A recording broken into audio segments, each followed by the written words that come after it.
Крым – це Украина. Но концерт действительно сорван. Заслуженно. А что, не заслуженно? Заслуженно. Я поддерживаю ребят. Абсолютно. Это... Но на что, вот мне интересно, что они надеются каждый раз, привозя российского артиста, который поддерживает аннексию Крыма? На то, что будет как в Киеве и Харькове. Проскочит.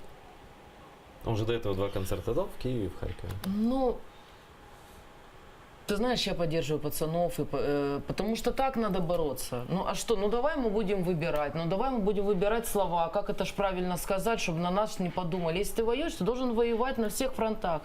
Если ты разговариваешь, разговаривай напрямую. Если ты против, говори конкретно, что ты против.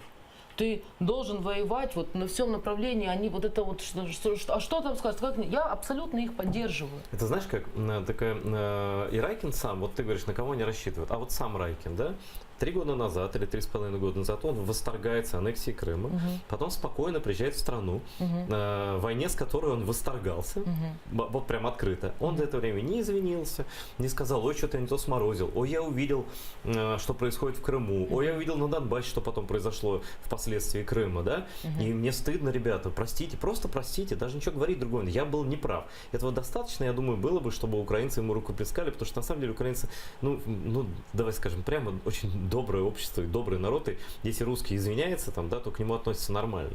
Но он даже этого не сказал. Даже просто извините. А тебе не жалко эфирного времени на них? Жалко. Ну, давай не будем о них говорить. Много чести. Ну, понимаешь, мы говорим не о них, а о нас все-таки. Вопрос в том, что на этот концерт пришел там генерал МВД украинского с цветами. Пришли куча одесских людей.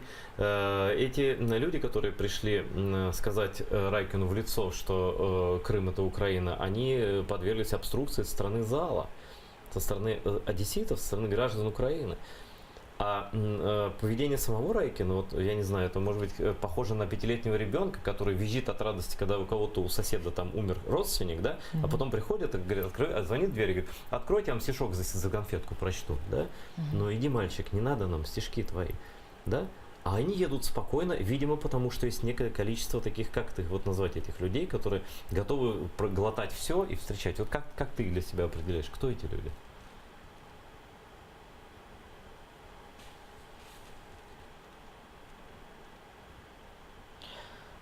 Наверное, в первую очередь нужно смотреть на тех, кто стоит у истоков. Кто ответственен за культуру и развитие того или иного города в стране. Правильно? Одесса, Николаев, Харьков. Ну, в Одессе у нас мэр, российский гражданин, мы же знаем.